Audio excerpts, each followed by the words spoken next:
Now, from the makers of Cold Water Omo... Firing party? No, please. Please, Firing party? I can explain it. Again? No! Fire! John Steed and Jimmy Merlin, handcuffed together, were in the street outside. They heard the shots from the deserted garage and ran towards it. When they arrived, the doors of the garage were wide open. On the floor lay the body of John Cartney. Well, he won't be able to tell us what it's all about, Merlin. Steed, look, tied round his neck. A chunk of cardboard. Yes, and on it written one word. Luther.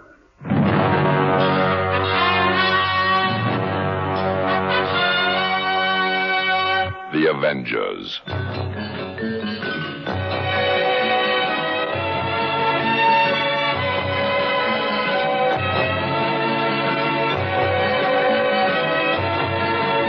John Steed and Emma Peel, The Avengers.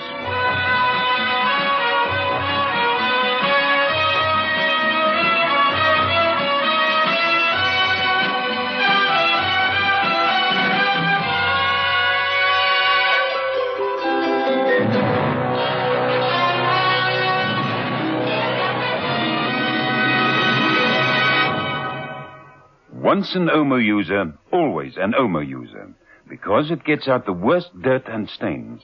Mrs. Francis of Port Elizabeth found that Omo cleaned her husband's bathing trunks. He used to come home and they'd be marked and splodged with tar and oil from our beaches. Well, he wanted to throw them away, so I said, well, he'd soak them overnight in cold water Omo. And the next day they were shimmering white again. Cold water Omo cleans best.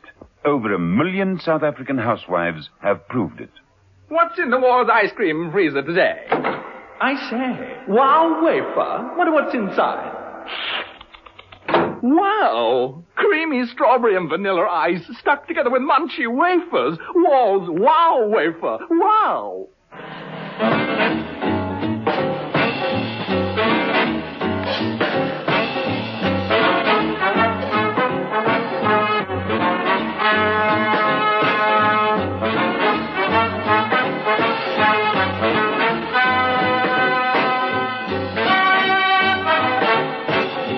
Episode 3 of this story, in which John Steed tenaciously clings to treacherous Jimmy Merlin and tries to find out just what is going on the morning after.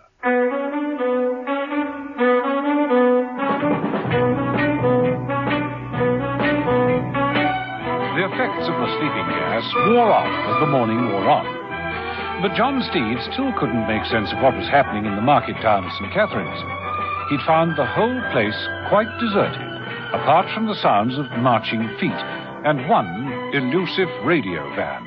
In fact, the first person he and Jimmy Merlin saw that day was a dead man. Shot for looting. Doesn't make sense. Nothing does this morning.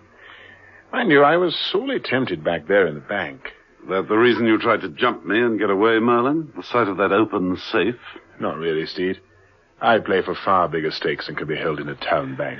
You're not going to be playing for any kind of stakes in future. You're going inside a well-guarded jail if it's the last thing I do. Careful, old boy. It could turn out that way. Don't try anything. I wish I could think of something to try. But back to the subject in hand. What about him, the dead man? Well, let's examine the body. Why is it so important to find out who he is? You'll never know. Want to send flowers to his widow or something? Just shut up and cooperate for once. Come on, let's go through his pockets. Steed and Merlin knelt by the body and carefully searched its clothing.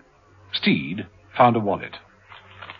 This says Harold Thomas Cartney, 4 Lymington Crescent, Ipswich. Cartney. Harold Cartney. Now, that seems to ring a bell. The only bell it rings to me is an alarm bell. Look, Steed, neither of us knows what's going on in this desolate place, but we do know that people are shooting each other. One person has been shot. So far. But when people start shooting at each other, that's when Mrs. Merlin's youngest son, Jimmy, starts getting out. All in good time. I want to find out why it's all going on. Does it matter why? I think it matters very much indeed. Well, nothing more to be found out from Mr. Harold Thomas Cartney. Come on, let's go. Now, that's better. back to your car, turn it round, and head on back to London. If there's no one there, I'll know I've gone mad. Not back to London. Steve, you obviously like dicing with death more than I do. Now, let's be sensible. Either we make a complete break and get back and away from all this, or we sit tight in this garage until the whole wretched business sorts itself out. We are not running away. Well, then let's stay here. It'll be safer to sit tight here and... I agree. It would be infinitely safer. Well, then. But we are leaving right now. But why? Where to, Steve? Emma Peel. Do you remember Mrs. Peel? You said that you particularly admired my choice of partner. Now, the lovely creature you turned your oily charms upon before you busted that capsule that knocked us all out? Ah, yes. Mrs. Peel. Presumably she's still sleeping it off. Presumably. But when she wakes, she's going to be alone and very, very vulnerable. So no more talk. Come on.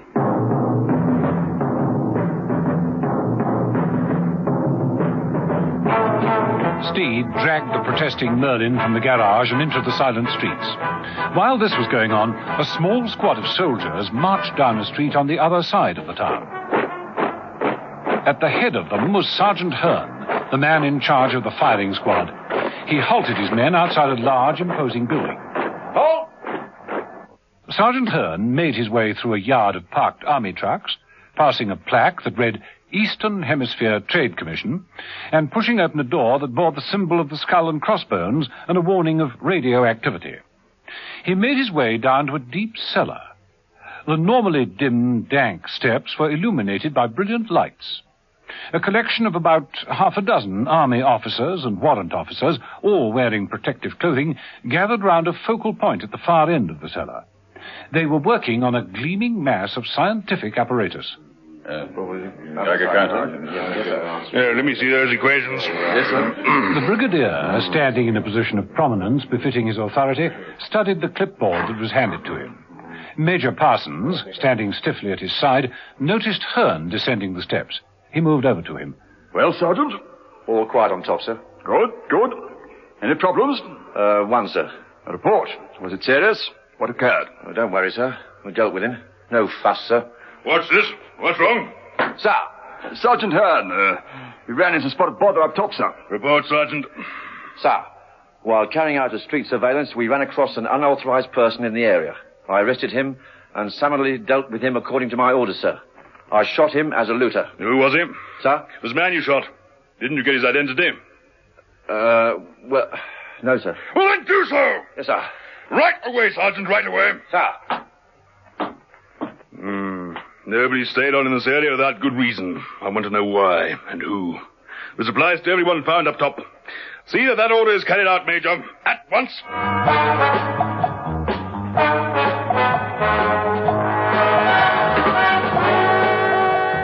Some while after that, Steed and Jimmy Merlin were cautiously making their way back to the Poston Trading Company, where they hoped to find Mrs. Peel still sleeping.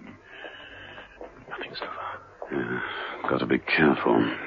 You know, Steve, this is darn ridiculous. What are we doing, snooping about like a couple of Boy Scouts on tracking practice? Being prepared isn't a bad motto in these circumstances. I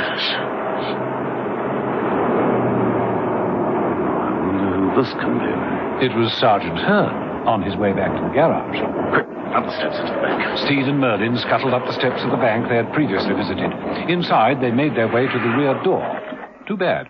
It was locked. We've got to get out of here. Too bad. Too late. Hold it! Stay where you are! Right. Taking advantage of the emergency, eh? Emergency? Made a break from somewhere, have you? Right, forward, men. Cover them. Yes, sir. Yes, sir. Perhaps if you could just explain what all this is about. Silence! Well, surely at least tell us what's happened and then... If this man speaks again, shoot him. Stop! Orders are that anyone found within the area shall be searched. The Brigadier wants a complete check. Right, now let's see what you've got in your pockets. Hearn began searching the two men. On Jimmy Merlin, he found nothing. On Steed, 2 wallets. John Steed and Harold Cardney. Now, which are you? John Steed. Silence. Oh, you took this from the dead man back there in the garage, didn't you? Didn't you? Matter of fact, old chap, yes. You see, I'm attached Looting. Both of you. What's your name? Merlin. Now, look here, Sergeant. I've had nothing to do with this. Nothing whatsoever. You see, this man, Steed... You have both been found guilty of looting. Guilty? I didn't see a judge. I am the judge. The sentence is death. It will be carried out immediately. I say, he means it, Steed. He really means it. Firing party will take up position. Yes, sir. Oh, dear, we can't let this happen, handcuffs can be useful for other things than holding people together, you know. Right, silence. Right, firing squad. Now, I think, Steed. Right. As one man, Steed and Merlin leapt forward. They dropped their handcuffs over the sergeant's neck, pulling him back in front of them and nearly strangling him in the process. Right. Drop those rifles. Tell them, Sergeant. Tell them we mean business. Tell him, Sergeant. Do as he says. Right. Stand clear. Come on, Merlin. The door. Steed and Merlin moved off to the doors, dragging the sergeant between them. When they reached them, they roughly shoved him back into the bank. He sprawled on the floor as they slammed the doors closed and ran towards the armored car. Steed started her up, and they roared off. A burst of shooting from the troopers followed them.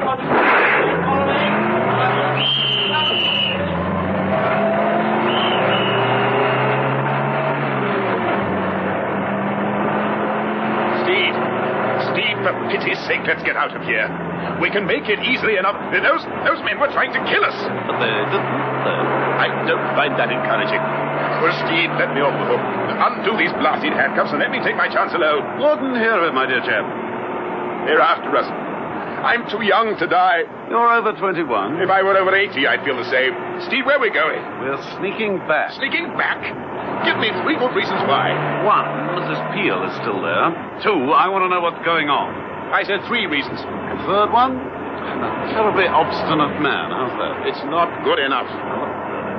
They were the British Army. The sergeant and that firing squad. They were the British Army. And he mentioned a state of emergency. Houses empty, cars abandoned, martial law, it all fits. Now, I'm not moving out of St. Catherine's until I find out what sort of emergency. You got that? Understand? I only understand one thing. If they don't kill me, you will, with careless driving. I promised Mother if I ever get out of this alive, I'm going straight. And that's a promise I've never made before.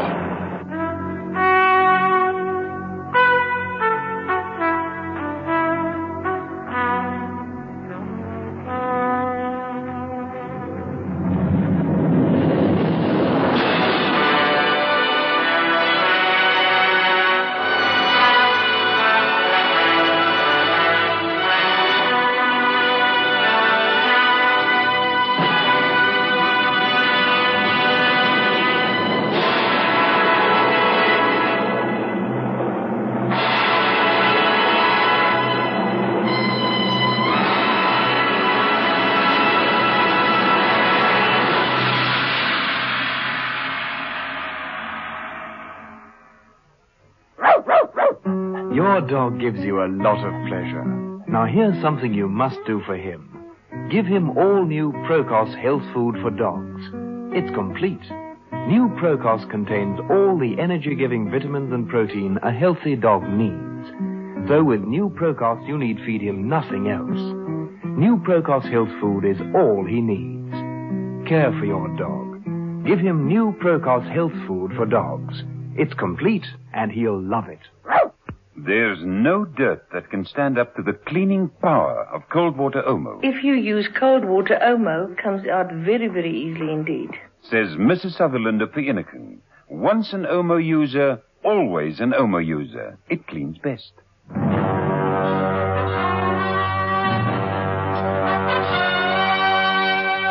The Avengers.